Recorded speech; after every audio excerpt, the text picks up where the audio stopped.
Hey guys, if you are a former student or if you are a detailer that is looking to learn more about aviation detailing, welcome to my channel, guys. In today's video, I'm going to be showing you how we do a charter detail, start to finish.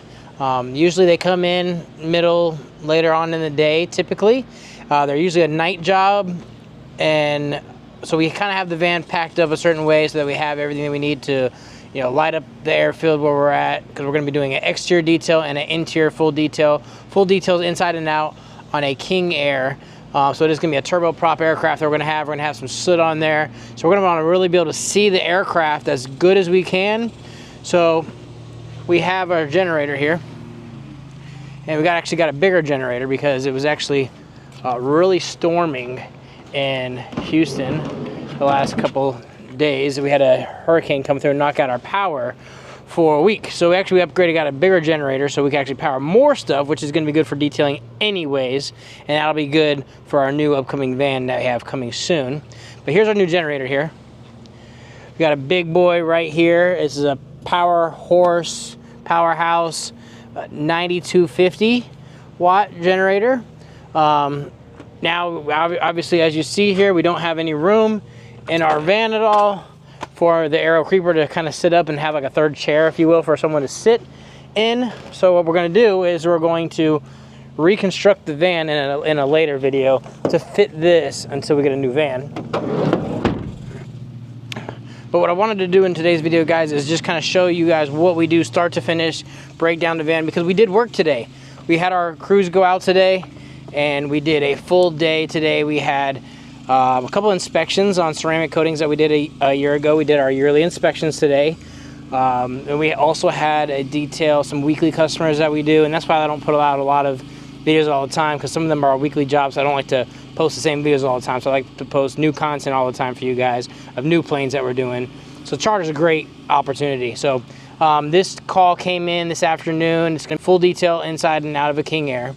We're going to go out there, we're going to use our bigger generator, we're going to put some lights out on the runway so we can light this thing up. We always want to be prepared than under-prepared. So a couple things that I do whenever we do have a charter, I will first call the FBO and make sure that that charter has in fact landed there.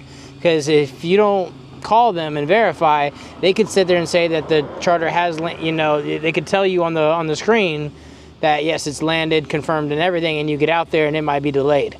So one thing is you always want to call the FBO and make sure that flight has in fact landed. So that's what we did. We've called them, made sure the flight has landed there. It's a 2-hour drive to the airport, so we're not trying to drive 2 hours and waste that time as well. So charter needs to be done by 9 o'clock in the morning, they said. So best time is just to go out there and always see the charter first and get a good grip of what needs to be done. Also, what I like to do is not wait till the last minute either, is even though we can knock out this detail in like 2-3 hours, with the 3-man crew, I don't like to wait till the last minute to do anything, because we may get out there and we might run into some problems, and we got to make sure we have plenty of time and ample time to identify any problems that we have and overcome them. So if you wait till the last minute to do things, it becomes a very big issue. So what we're doing now is we are packing out the van to get the van ready to go. So we have all of our 5 chemicals here. These are going to be our go-to 5 Skyglide chemicals right here. We have our bug cleaner, we have our degreaser, we have our glass cleaner. I try to keep these 3 separate, and then this is going to be our final approach for our interior, and this is going to be our turn and burn for the interior as well. Those are our 5 main chemicals there. Then we have all of our Rinseless Wash up here. I refill these bottles up with this gallon that I keep in the van at all times. So I'm going to top off these, and then I'll also top off my gallon once I'm all done here.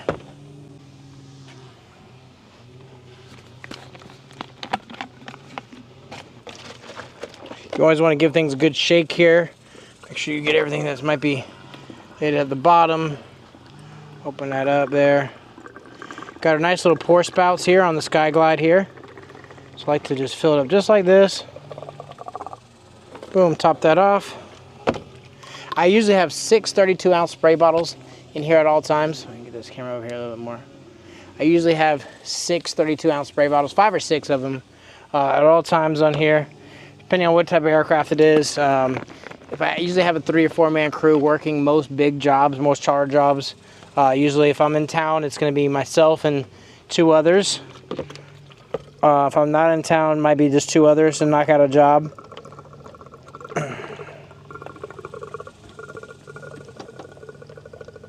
So what I do is I fill up these 32-ounce spray bottles here so that they're all full.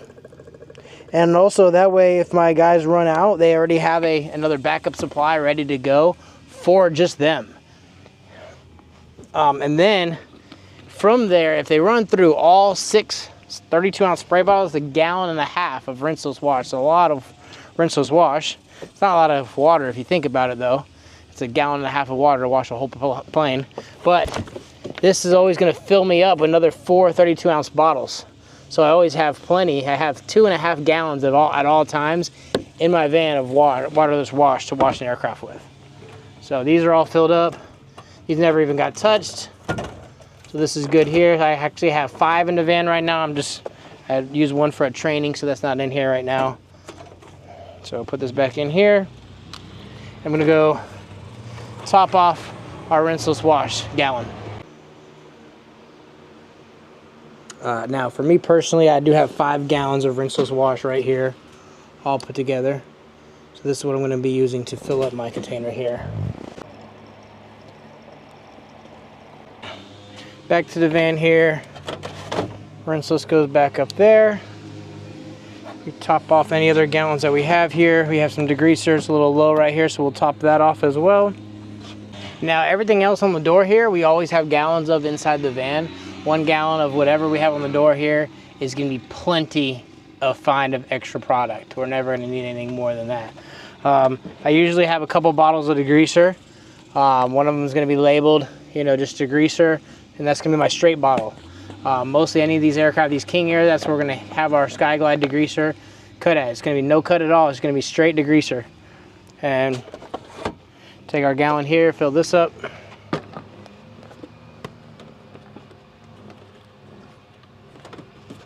It's a little bit slower coming out of here. But I don't cut this at all. I just come right behind it with Rinseless Wash, and it takes care of all the soot stains that you have on aircraft. Takes care of all the grease and oil spills that you have. If I did have a car or something that we're doing, we can cut this down like 50-50, 1-to-1 for doing wheels and tires, just to be safe and not burning rims or anything. But this grease and oil on these aircraft, this is definitely something you want to keep at full strength. Do not cut this. But if you do use it for cars and planes, make sure you have 2 separate bottles, and that's where the dilution ratio comes into play here. I'll show you this in a second. So that's my degreaser here. I told you I have a bottle that's cut. It says 1-to-1 on it. So that's going to be the degreaser I use whenever we have a car that comes randomly sporadic into our schedule. We don't have too many of those, so kind of keep it over there. Separated from everything that we use on a regular basis here. Next chemical here, we're going to have bug cleaner. So that's plenty of bug cleaner that we have here. I always have a second 32-ounce bottle of bug cleaner right here. So this right here plus another gallon to fill this up is plenty of bug cleaner that I need. Like we're not going to even use this. Like maybe like one of these maybe on this plane.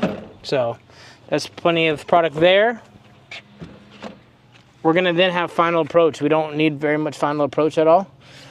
This is going to be just for the screens on the inside and the glass vanity mirrors, just really to get fingerprints off. So we don't need much of this. So like we have this much product in there. That's going to be plenty for a lot of jobs.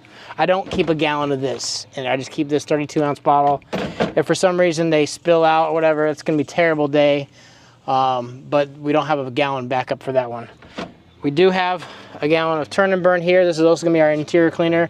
This could be like a backup to final approach, but you're not going to use this on screens at all. This is going to be on all your vinyl surfaces, your leather surfaces, any other places that the aircraft that they pretty much put their fingerprints. This can be used safely on without streaking.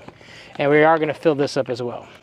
So right up here, guys, we have our extension pole here. And this is going to be our wash mitt that I have on here. I like for any of our full details, I like to have this right here with the little noodle fingers on there, because I'll first spray the whole plane down with Rinseless Wash, and I'll come right behind here with that, and I'll be able to clean that up real nicely before we flip this over, come back on this side, or just throw a big dry towel on here and dry up the plane, which you guys will see in here in a minute. This is our travel caddy right here. This is going to be, we're going to put towels in here. We have tape already in here ready to go. Carpet brush ready to go as well. That way we can take off all our ports that we need to. We have some brushes in here. We have our brush for the wheels, landing gear area, tighter one for the wheels. So we're good to go there. We have our horsehair brushes up here as well for doing like leather seats. Also, we have our little scrubby pad. I like these little scrubby pads here. These are like little microfiber scrubby pads for interior leather seats. I love these. I'll spray turn and burn on this, rub the seats down, and then wipe them with a clean dry towel, and it comes out really, really, really good.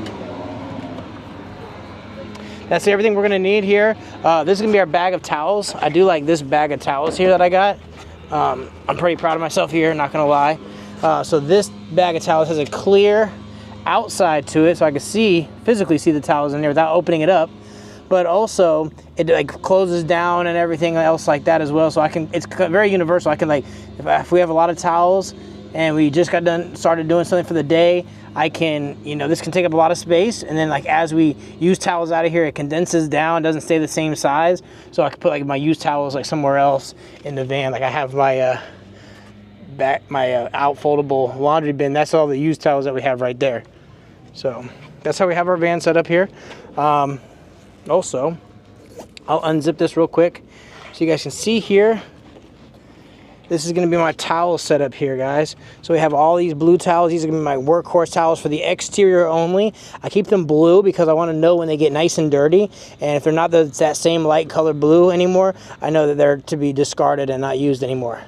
My green and purple here I like to use for the interior. It has a double-sided towel on there, so it's a nice like high side and low side pile to wipe for the interiors. I have some more single-sided towels. These are more interior towels as well if I wanted a deeper clean with a single-sided towel or a single low pile towel. Then I have my big drying towels here as well, and my window towels in here as well. All right, we're closing it up now. We have our ladder on top there, and we're good to go. This is the type of boss I'd be right here. Watch this. So Jenny is on the phone talking to her husband, while the gas being pumped right now. Watch this. I'm going to text her till I get off the phone. I'm right next to her. Watch what she says. Here she goes. She go look at it. Watch she go. She go open up the door right now.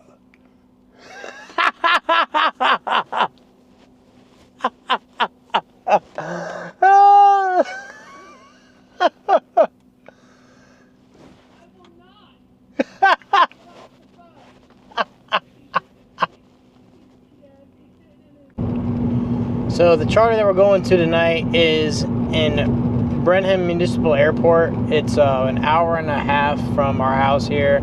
So we do have a little bit of a drive on us. So we do have an hour and 34-minute drive right there. So taking my car, Jenny's following me in the van. I got one of our new guys as well, Shane, with us tonight. He's just started with us about like last week or so. So we're kind of getting him up to speed. I'm about to go out of town for Oshkosh. We got Oshkosh coming up at the end of this week. We're going to be leaving. Me and Josh are going to be leaving Thursday to drive up there.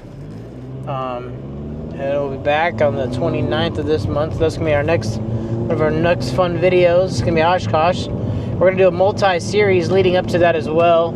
Probably do like a daily debriefing of Oshkosh, day 1, 2, 3, 4, 5, etc. with you guys as well. So guys, stay tuned for that as well. But we are heading out, hour and a half. We're going to go to this airport here, knock out this King Air 350. Require you to let them know when you start the job, when you finish the job. Left lane to turn left onto Gulf Freeway.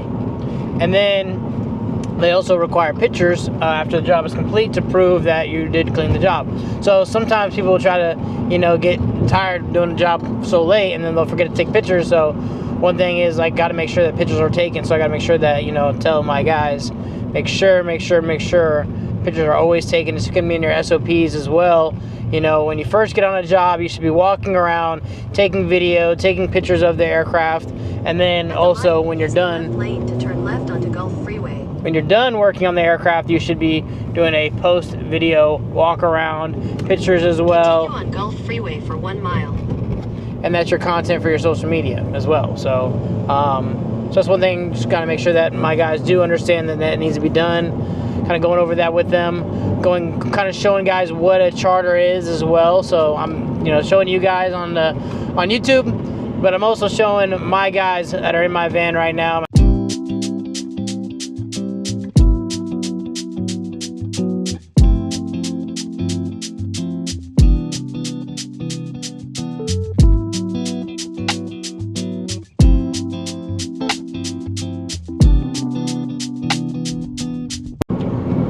Also, if you guys are a detailer that follows my channel and are looking to get into aviation detailing, we do offer courses here in Houston at the Lone Star Flight Museum that go over everything you need to know about aircraft, how to get into doing aircraft, insurance, service identification, polishing, ceramic coating, everything to do with Skyglide Aviation detailing products, other new Vite products for metal polishing. Have a lot that we go over, so that's a great opportunity. Our next course is going to be in September. If you guys would like some more information about that, comment down below. Also, if you guys are one of our students that have watched and followed my channel and you follow us, you went to one of our courses already, and there's something that you would like me to go over in one of my videos, comment down below as well. I'll be more than happy to, take those ideas and put some content together for you guys so that I can better assist you guys with training as well. Those of you guys that have gone to our training courses, we do have our, we're trying to put up more content to the Aviation Detailing Association Facebook page, so make sure that you go and check out everything on there that we have as far for our members there. If you're not subscribing to the channel, go ahead, hit that like, hit that subscribe button now, guys. Hit the bell notifications as well. Make sure that you guys do get notifications whenever I drop a video so that you guys don't miss any new content at all.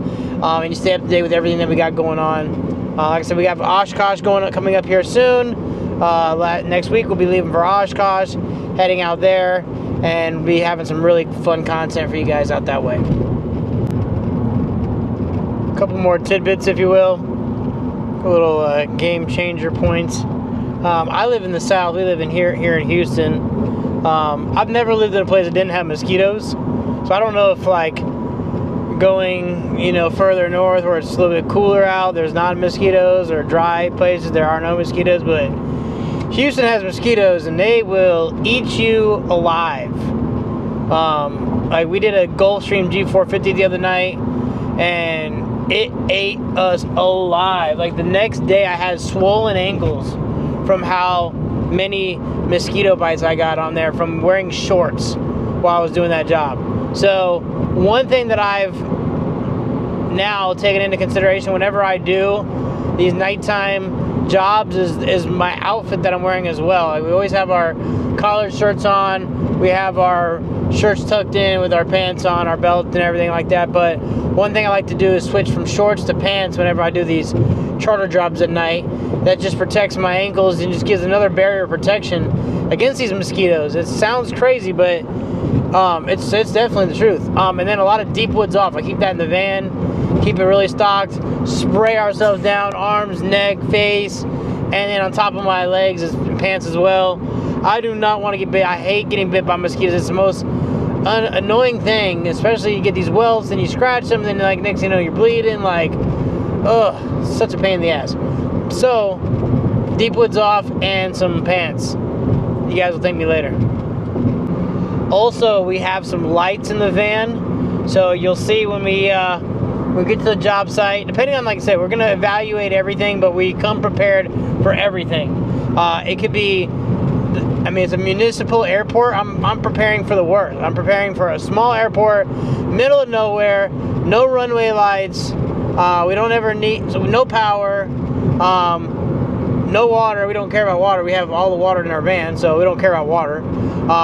That's another great thing about us being rinseless and like we are, is we don't use water. Use the north. But usually these charter jobs at night, they allow you to pull the vehicle out on the ramp. Usually it's not too big of a problem doing that at all. So we'll usually pull the van out, get it real close to the aircraft that we can. The right lane to take. Also, if you guys see how I have my van set up, I have a little rack there where I get 5 spray bottles, and I have everything else in like little sectioned off cubbies, if you will, in my van. So the reason why I have those 5 cubbies there, I mean, that's just the way they sold it, honestly, but it worked out great for our product line because our 5 main chemicals that I use outside of like rinseless or quick detail or prep are going to be our glass cleaner, our bug remover, our turn and burn, our final approach, and our degreaser. Those are going to be the 5 that I typically use on a regular basis. 2 of them are for the inside, 3 of them are for the outside. So I try to keep the interior 2 together and the exterior 3 together. I might be a little bit OCD or more OCD, but this is what works for me and my van. And also, so if we're doing just an exterior, you should just need those 3 bottles plus your rinseless. If you're doing just an interior, you shouldn't need you should only need 2 bottles and maybe some rinseless, you know, for wiping down some steps or something like that. But that's about it. So it helps you at the end of the job to account for all your bottles and make sure you're not leaving anything on the job site as well. So we come back to the van and we put all of our rinseless bottles back, we put all the bottles back on the door. We should have 5 bottles on all the doors, and we should have 5 or 6, whatever spray bottles that we have of rinseless up top plus our gallon. Very quick way of determining that, hey, we didn't leave anything at the plane, we're good to go. Also, and same thing with towels. If you pull out a certain number of towels, make sure that the bucket, our little caddy that we have, I usually will throw towels in there first until I bring it to the big caddy in the van, and we'll count the towels on the way out, and then we'll count the towels on the way in the bucket as well.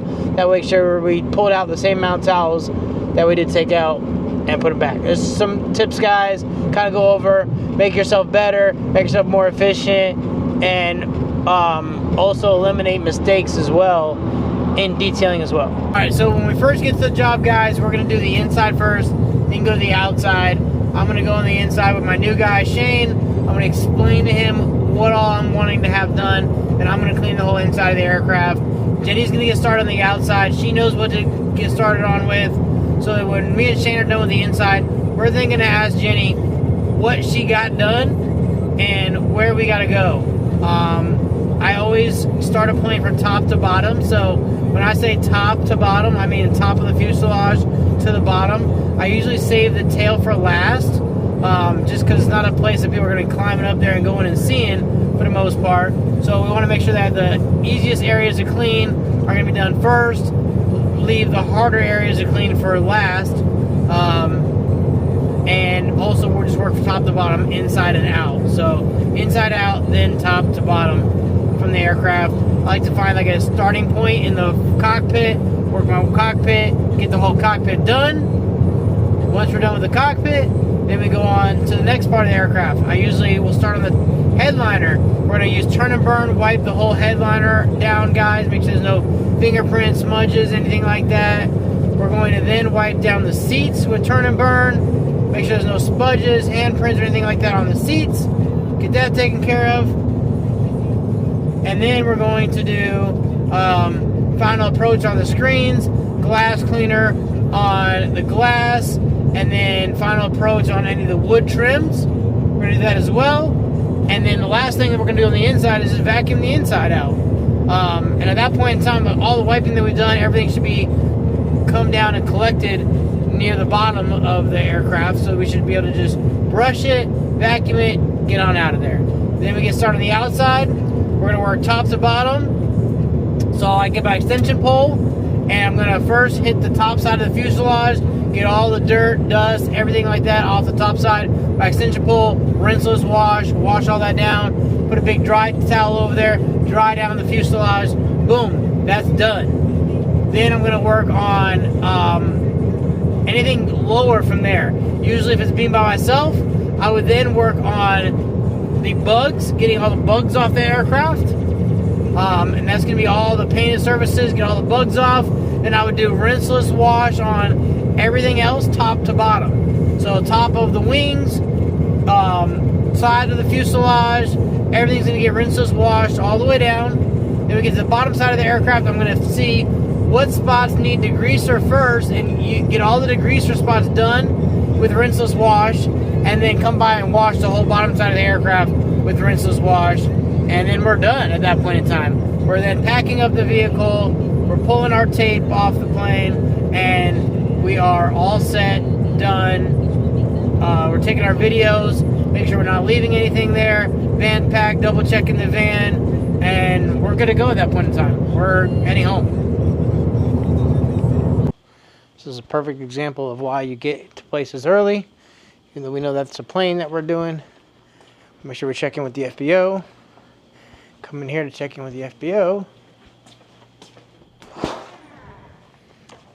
All the lights are on, but nobody's home. So we're gonna give them a call, let them know that we're here, detail the aircraft. So guys, there's not anybody here at the FBO right now. Usually they leave these keys in a certain area of the plane all the time. So we're gonna check to make sure that the key is in that area. And then if not, we have to call our dispatcher and let them know, hey, the key is not in that area. Where is the key at? So that we can access the inside of the aircraft. This is all reasons why I say don't wait till the last minute if you have an interior and exterior of a job, or just go out and start the job early. That way, if you come across any issues at all, you can make phone calls early enough to get the results that you needed done. All right, so we're doing a visual inspection of the aircraft now, so you can see all the exterior parts that they have. Look, like I was talking about these mosquitoes. Look, they're right there, ready to suck my blood on the plane already. Freaking mosquito. So yeah, we have lines all running down, so we're gonna need to use degreaser all on there. Have a lot of bug damage on impact there, on our spinners, nose cone of the aircraft area.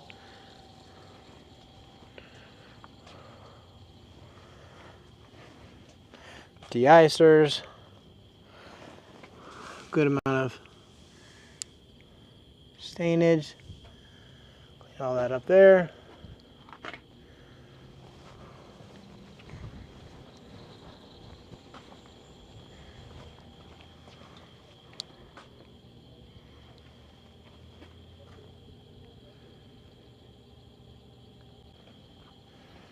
Continuing our walk around here. Coming back to the whole idea of getting here early, guys, this is the reason why we get here early. Because, like, for example, this job, there's middle of nowhere. We're at the FBO. There's nobody here at all. Nobody answered any of the calls to the FBO before we got here. Nobody answered the gate calls when we got to the gate. So it was very hard getting into this airport. We got in here. Nobody at the gate, so that nobody to give us the keys to this airplane. So things like this, we got to be able to call and let your dispatchers know, hey, we don't have X, Y, and Z. So for example, this job, it was supposed to be a full interior and exterior. It just now got downgraded to a full exterior because nobody let us know where the keys are at and we can't find the keys. So that's something that you guys got to take into consideration. That's why I always like to call these airports and get out there as soon as possible. Because a lot of these small airports like this, they close and there's nobody here. And this is why we like to do this. This type of job, we wouldn't really try to come by in the morning because they got to be gone by 9 o'clock in the morning. That means they're going to be trying to fly here by 8. That means we'd have to be here by 5 o'clock in the morning to make sure that it's done in time. And driving time, it's just a lot to ask for. So it's just better to just do things at night, get everything cleared up. That being said, we're going to start on the exterior. Jenny's going to start with the bug remover. So she's using the bug cleaner first. She's going to knock out all the bugs on bleeding edges. And then me and Shane are going to be working on the aircraft top to bottom side. So we're going to do the top side first. Jenny's going to work on the bugs, and then we'll work on the bottom side. Okay, so like I've never done this before, but instead of removing bugs, I am killing bugs with the bug cleaner. And it is working.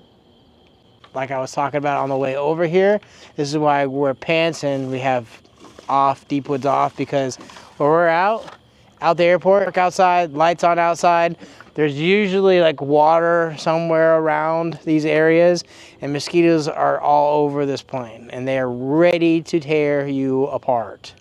So interrupting their sleeping, they're gonna interrupt your working.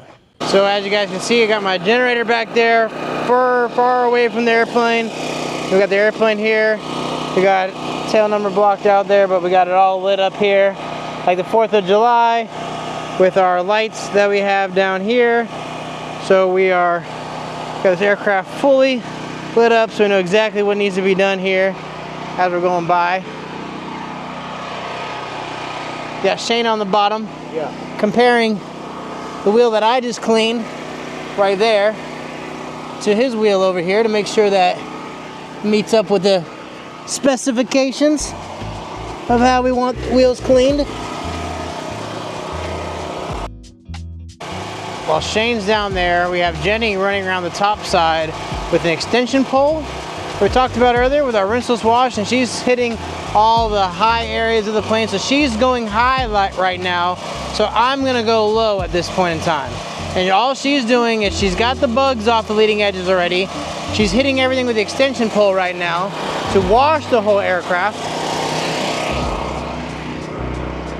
So as you can see here, Jenny washing the first side of the aircraft with this side of the wash mitt right here, as you can see.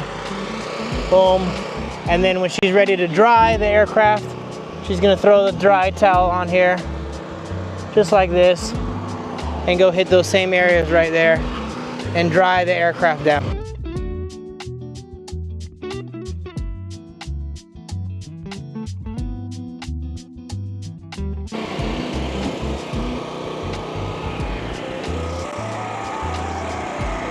So we got the rear left of the aircraft done.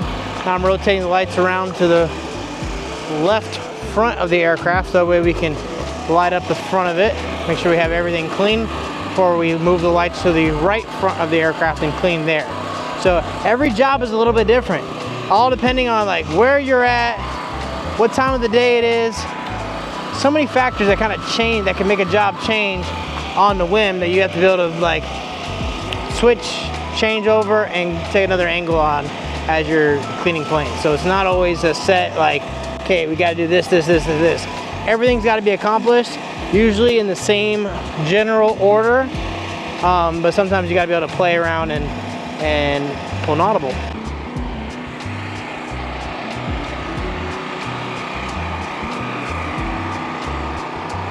That's going by inspecting the aircraft with the lights here. You can see what areas need to be looked at a little bit more.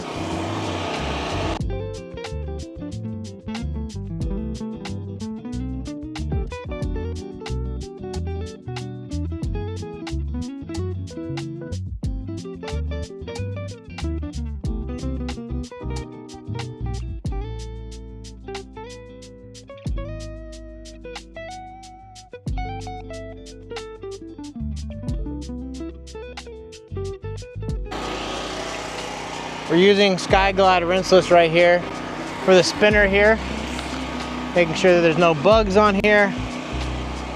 That's gonna get rid of all the bug damage on here. Also leave the spinner with a nice little polished look, not a hazed look at all.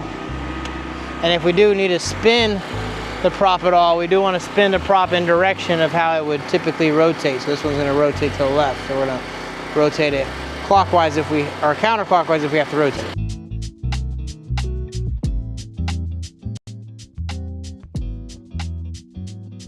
And we're just using Rinseless Wash as well on the ice boots that are on these props as well.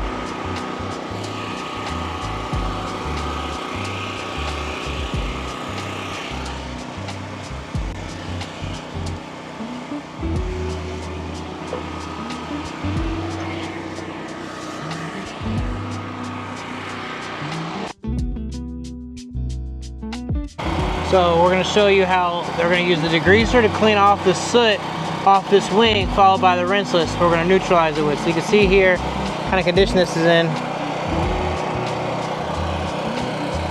Pretty bad sooty shape. This is all soot on the aircraft here. from our exhaust stacks here.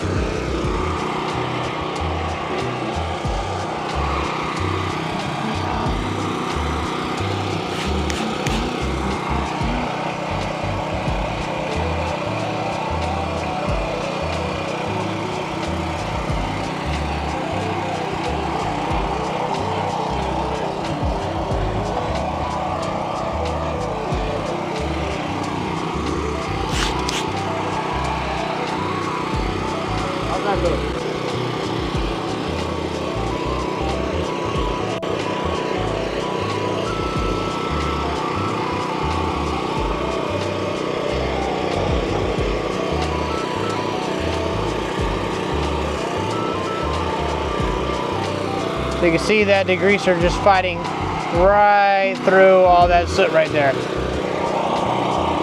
And we're spraying it on the towel and wiping it on the surface. That way we're not spraying it on the paint and causing any runs at all from the degreaser. So we are just cleaning the spots that we want clean with it. Now we're coming by with our rinseless wash. We're neutralizing all that degreaser there. I'm just gonna wipe the surface dry with this.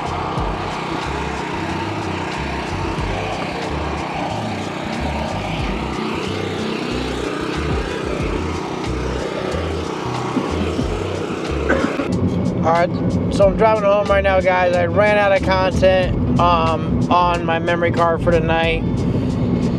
So that's why the plane ended off where it ended off at. We did finish up the plane. Wasn't much more that really needed to be done that I didn't go over in the video there. Sorry, I have the hiccups. We just finished cleaning the plane. After we hit everything with degreaser, come by with rinseless, neutralize everything. Come by with a clean, dry towel. Make it look nice and polished, clean all the windows last, then do a final walk around, make sure nothing's being left there, put everything back in the van, pack up, another walk around, take pictures of everything of the plane. That's what we did, and then we close out the job. They want to know how long it took you, so you submit it'll tell you, you'll figure out the hours it took you on the job. So this one took us an hour and 45 minutes, just the exterior, a 3-man job. So that's what we did today, and we are heading home, and we are 33 minutes from being home now. It's 1:18 in the morning.